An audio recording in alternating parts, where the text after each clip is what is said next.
license plate camera is just that, right? It's a license plate camera. You shouldn't expect to capture both the vehicle, the person inside it, the person around the entrance, and all that kind of stuff with that camera. It should be just there to get that license plate. And what that means is you need a camera that's zoomed in on that angle. So you need to Thanks so much for joining us today for another episode of the In the Trenches Roundtable. This time we're doing one of our spin-off series, Mythbusters, where we bust common myths in the surveillance industry. Today we've really got a good one. I'm excited. I've got an awesome panel of experts with us.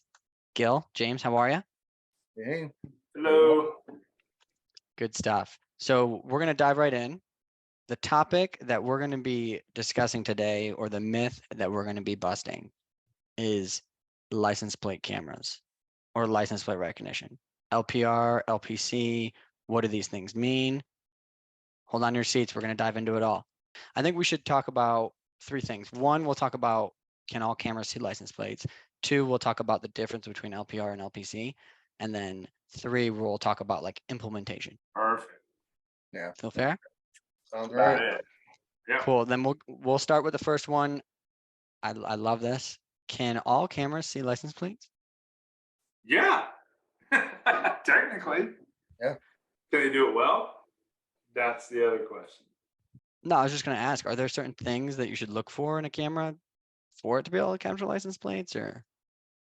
I think like it goes into like any other thing. You want so looking, when you look at license, like what distance, there's so many questions you have to kind of ask yourself, I should say. What distance is the plates from the camera? How important are those license plates? Is this something it's nice to capture, it's good to capture, I want them, but if I don't capture them, it's not the end of the day. Is this a critical thing where every license plate needs to be documented? And then what kind of lighting, what kind of angle? There's so many other implementation things that we can talk about, but really, I mean, sure, our lowest cost camera, the 2 megapixel fixed lens bullet camera, can see a license plate if some car is parked 25 feet from it. But is it going to do it, from 100 feet away? Absolutely not. I think that's like some of when we can start getting into the camera specs, really. Mm-hmm. It makes sense, right? All cameras technically, I guess, could see a license plate. It just really depends on what you need the license plate for and what you're asking the camera to do. But are there certain specs in cameras that we can look for, either James or Gil, to help us capture license plate better or things like that? I think the main goal, if license plates are a true goal of yours, and you're willing to take on this task of, especially if you're a do-it-yourself customer, of getting license plates, there's a couple of things that you needed to do with the license plate camera. For one, a license plate camera is just that, right? It's a license plate camera. You shouldn't expect to capture both the vehicle, the person inside it, the person around the entrance, and all that kind of stuff with that camera. It should be just there to get that license plate. And what that means is you need a camera that's zoomed in on that angle. So you need to figure out the angle of approach with it, make sure you have nothing that's going to block it, that the angle is as straight on as you possibly can get it. There's more in-depth guides out there. This isn't necessarily a guide video, but make sure you get the angle right. And then fill the frame, as they say. So when you look at that video should basically be the license plate, and then your timestamp up here, and your camera name down here, and you're basically only seeing that license plate. And so in terms of cameras, that means a camera that can obviously zoom, that's got low light, that's got pretty good frames per second. Not sure, Gilly, can you think of anything else I might be missing from there?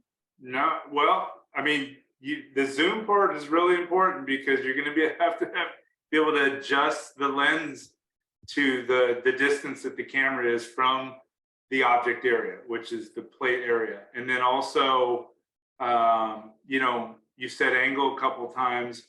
So where that is, we used to always use the rule of thumb of 15 degrees offset from center. So if the plate's center, 15 degrees left or right, 15 degrees up or down is probably your best angles. So it gives you a 30-degree delta, basically.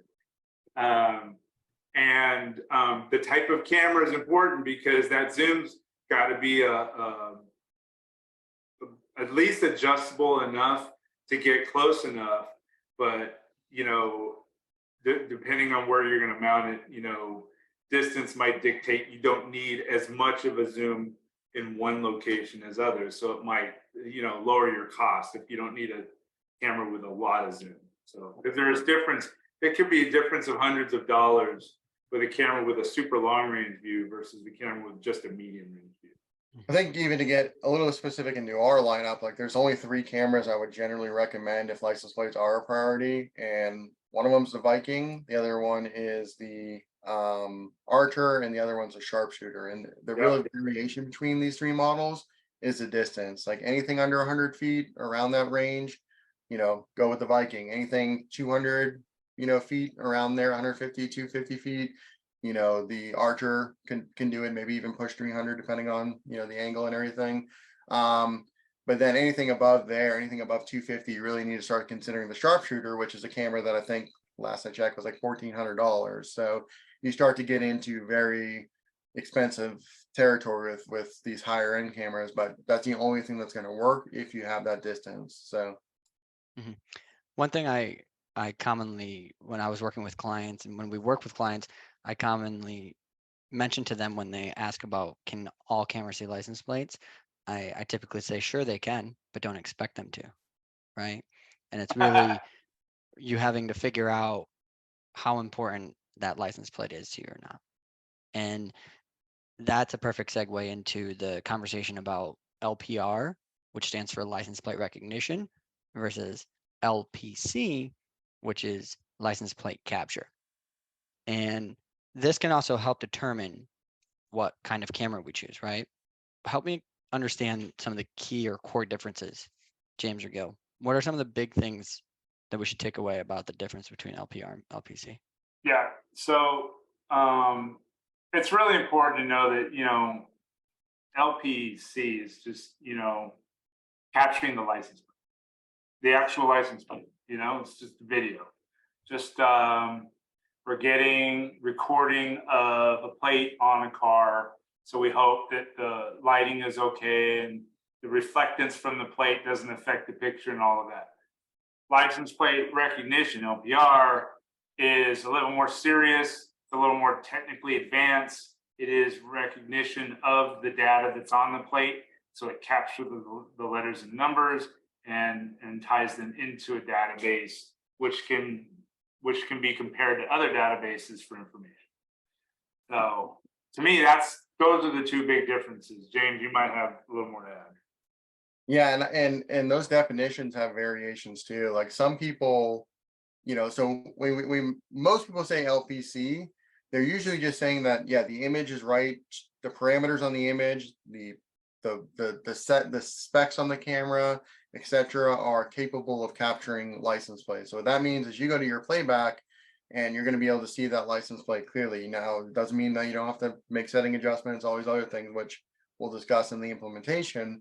But that doesn't necessarily mean there's some like tag on the NVR, the tag on the playback that says this is a license plate. That gets into more of the recognition where, you know, I've seen cameras that do what's called LPC, and they do know what they do know it's a camera, but they don't have the ability, or they do know it's a license plate, but they don't necessarily have the ability to capture the information on. They could just tag there was a license plate here. Of course, there's recognition where it's going to be able to specifically grab that and put it into text, and you can search the text, and you can even do whitelist, blacklist things. So, you know, like, hey, this guy is an employee here, so let's open up the gate. And you can go so deep into this stuff, but you've really got to make sure that the definitions of what you were looking to achieve with that license plate camera match up with what the camera is actually capable of, because some of these terms are not hard and, you know, hard rules, or sort of there's some line blurring there that, you know, an LPR camera may be able to put the text in, but they're not going to have that whitelist capability. So you know, I would definitely check if you have a very specific application like that to make sure that the camera is capable of it, or you know what other equipment might be needed to do that. You might need a PC, you might need server software, etc. Mm-hmm. Yeah, the Definitely. technical capability of LPRs is it's next level. It's like they're designed specifically to capture data off a plate. So they can handle much higher rates of speed from vehicles. They can handle further distances. They can handle angles that normal cameras can't. You know, the few cameras that we recommended that I think James stated in the beginning here about the ones that we offer, those cameras are great cameras, but they're just cameras. They're just going to capture the plate. So something to keep in mind. I mean, LPRs, I mean, the real stuff, I mean, we're talking, I've seen some outrageous costs on some of those. Yeah. And there's Yeah. and there's variations on that cost too. There's ones that are built into cameras now that is okay accuracy, okay, you know, and then there's ones that are like some of the a lot of the license plate stuff is still imagery. Like they don't do video for it because you don't need video. You just need this one picture, Yeah. the license plate, and like so there's different variations on that. You know, the accuracy level of what it can detect, like because you know the camera itself can detect it, but it may not have the processing power to go and put that all in at certain speeds. So if you're trying to go put it on a busy road or something like that, it's going to be different from you know business entranceway or something too. So Right. And I think something, it was either James or maybe you both kind of mentioned it, right? Like these terms will get interchanged quite often in the space. Some cases on purpose, right? LPR is sought after because it is a higher end solution. It's also way more costly. So you'll have players out there call their solution an LPR camera, and when it Right. actually doesn't do LPR technology, right? So Right. there is, understanding these definitions. Why did we just spend several minutes talking about this? Is because it's important, especially if you are somebody that's interested in capturing license plates. Knowing the difference between license plate capture and license plate recognition is important in all aspects of designing a system. and I think even more like I've seen cameras that are literally called license plate cameras. So when we talk about the Archer, we talk about the Viking, we don't really label these as license plate cameras, but there's plenty of people who, you know, grab a camera of similar specs and no LPR capability, no recognition capability whatsoever, and they're calling it a license plate camera. And of course, you know, if you're not in this industry, you're safe to assume like, oh, that license plate camera to me means it's gonna capture and take pictures of license plates, and you know instead it doesn't really do that. It just means that it's a camera with a long zoom lens. That's basically what some people describe it as. So you know it is easy to be, you know, that's the big myth there when it comes to those terms. Make sure you know what you're talking about. Absolutely. And then I think it's makes sense to segue into the third section that we want to talk about, which was the implementation. Um, we wrote on our little guide today, I don't need a test, because that's often what we hear, what we talk about when we talk about implementation. So license plate capture, license plate recognition, maybe you've decided what one it is that you really are after. Now we've decided what camera is going to work best for your application. We've talked about the angles, mounting height a little bit, right? Mounting height is a factor in all this. Yep. For sure. Awesome. Surely this is not something though that you can just purchase a camera, stick it up on the wall and hope it works, right? No, like a lot of the factors we talked about, angle being one of the most important ones, because you want that, like Gil said, I think it's at 15 degrees, like you want it to be as straight on as possible, because when you have the surface area looking straight on, you know, the digits are going to be bigger in appearance to the camera. Whereas if you kind of go like this, you know, you can see how that sort of changed the geometry, I suppose, of like the image. Now that same license plate, which is the same size in real life, is basically half the size to the camera, even at the same distance. So the angle matters almost as much as anything that you can think about. And so making sure while you're thinking, and again, we're doing this video mostly for do-yourselfers who aren't getting installation or would likely be taking care of all this. But you know, if you're considering that, then you really got to figure out, where am I going to have that angle, right? Where can I put this camera? Where's making sure there's no kind of things in the way, you know, or when a truck goes by there, you know, if there's a little bit of traffic and everyone's exiting, is a truck in a block, you know, things, how's that going to look? You know, there's so many variables just to that angle and positioning of a camera that you do have to consider. It's definitely not, you know, you purchase the sharpshooter or longest range camera, bullet camera at least, and then you're going to start getting license plate. There's so much more to it. Yeah, we kind of require when we're doing installs that the sighting or the approval of the view of getting the plate area is done in the evening, because that's when the toughest time to get license plate capture is, with lighting issues. Plates reflect, so sometimes IR illumination coming off cameras can reflect differently, especially with the angles. There's a lot of stuff gets introduced in the evening that doesn't occur during the day. So that's why we want to make sure we get the shot at the worst time. So we do ask that we can get some kind of approval at night, with, you know, the person that has the authority, and it works out good. And also the other thing is, remember, since we're not doing LPR, we're mostly doing LPC. That camera is just specifically going to get the plate.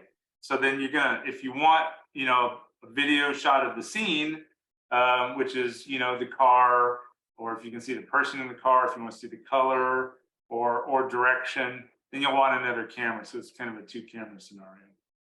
And that's, Definitely. I think, one of the biggest things there. How do you determine it at night? Well, you got to test. You know, there isn't any individual setting that we can recommend that you go out there and be like, hey, put this shutter speed, put this, you know, change this setting on this camera, and you're going to be able to get license plates at night. This is going to vary based on the kind of lighting you have in the location, the angle of the camera, the distance, all those kind of things. So like, you know, once you get that camera up and you've planned it out, you spent the time to plan it out, you know this is important, you've then got to make sure that you're testing this at, you know, as we said, during the day, it's not as big of a deal as it is at night when you're dealing with that. But even night, you know, you can actually put on these cameras, our cameras, you can have 2 different sets of settings during the day and at night, and you can have them set during like at 9 p.m. you switch over to this, and then, or you can even set it based on the light level on the camera. So you could have a setting for the day and a setting for the night, which you probably were going to have to do for the license plates.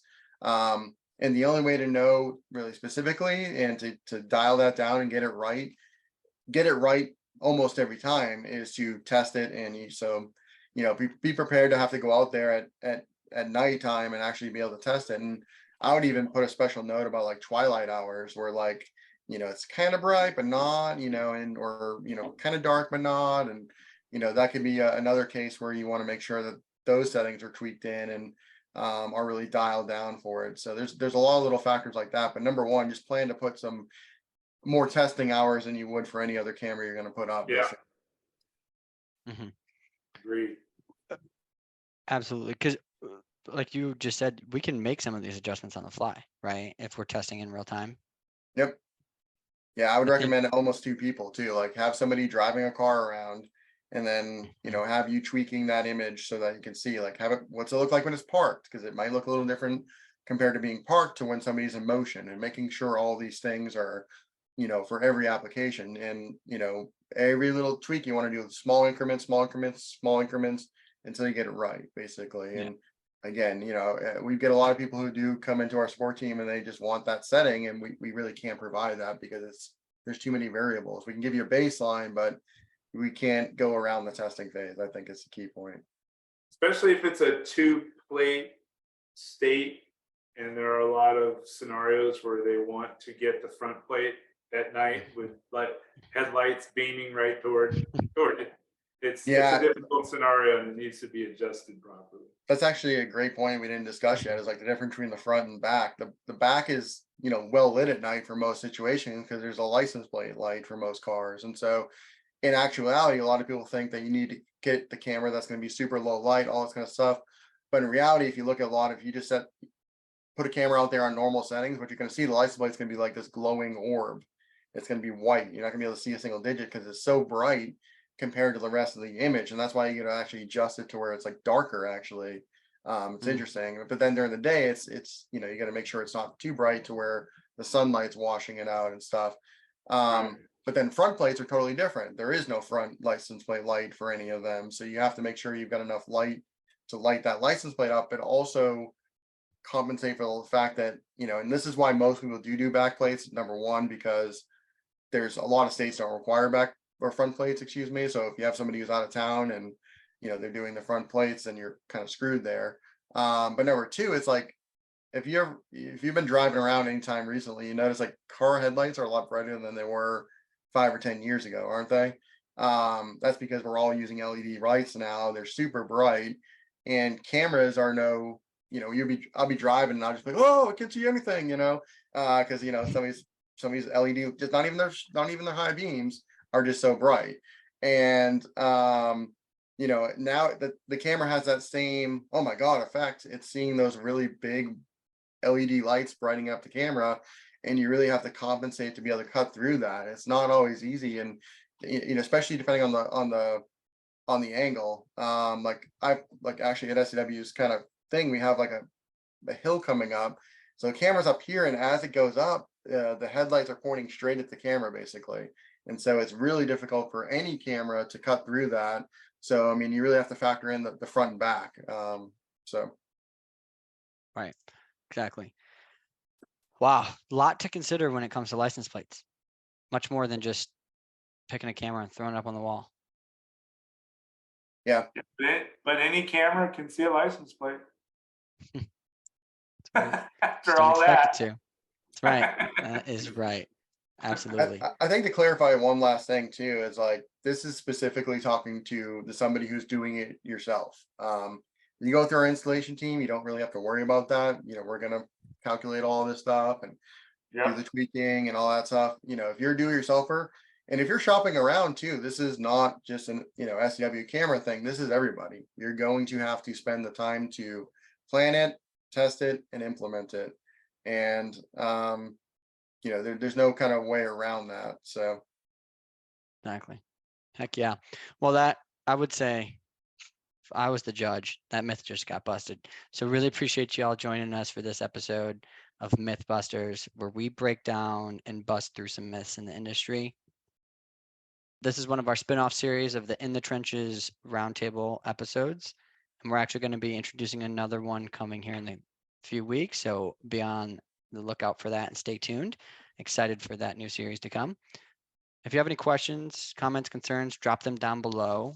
We'll also leave links to all of our LPR, LPC guides that we have. We've got plenty of them. Feel free to contact our sales and support team though too if you have any questions. And we look forward to seeing you next week. So thanks to the panel. Thanks so much for joining us, everybody.